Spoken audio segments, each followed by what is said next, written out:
In this unit, Transcreation, we will see an introduction to the concept of transcreation, the differences between transcreation and other related disciplines, general recommendations for transcreation.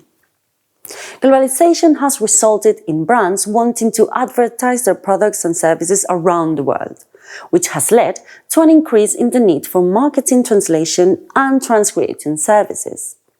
While the goal of these two types of translation is the same, they are different in nature and they should not be confused or considered interchangeable. Today, transcreation is a very fashionable service and will be even more so in the coming years, but it generates a lot of doubts among professionals. In fact, once of the marketing and advertising industries realize the importance of transcreation, the term definitely established itself as a specialized service.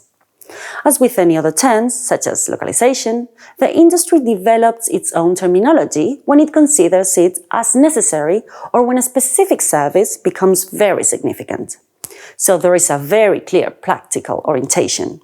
Transcreation is the process of creatively adapting your advertising so that its message resonates in other languages and cultures. This is why transcreation is crucial. Adapting highly branded content requires deep understanding of linguistic and cultural nuisance, plus an expert creative eye. Transcreation is a very difficult word to define and states that there could be as many interpretations as companies or customers. Transcreation could be confused with other related disciplines in language industry, so we will try to outline some differences. If compared with localization, multiple translations are expected from the master copy to a number of target languages.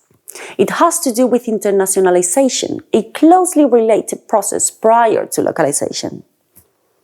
Transcreation and advertising translation share common grounds, above all in the field of application, as both concepts evolve around persuading the client. Marketing translation is an adaptation of the message. Transcreation recreates the message to make it work in the target culture. With transcreation, the idea or concept is already there, in the source text and the briefing, whereas in copywriting you have a briefing but you start with a blank slate to come up with that idea. Translation is an open discipline, without specific limits, but transcreation is understood as a translation determined by its function or purpose. In order for transcreators to be able to carry out their work without hindrance, they need much more information than a translator would need. For example, full information about the brand, its background, its culture, its objectives, its potential customers, and so on. Any information that can be provided is essential, no matter how insignificant it may seem. CAT technology can serve as a reference corpus, but using it for transcreation itself can be counterproductive, as segmentation is a clear constraint on creativity. When we enter the realm of assessing the quality of a translation, we cannot apply the same criteria for a conventional translation and assign the same types of error categories that are discussed in quality assurance and revision manuals. The relation between sources and target languages in transcreation leads to the categorization of errors in translation, accuracy, fluency, register, etc. But there is no direct equivalence.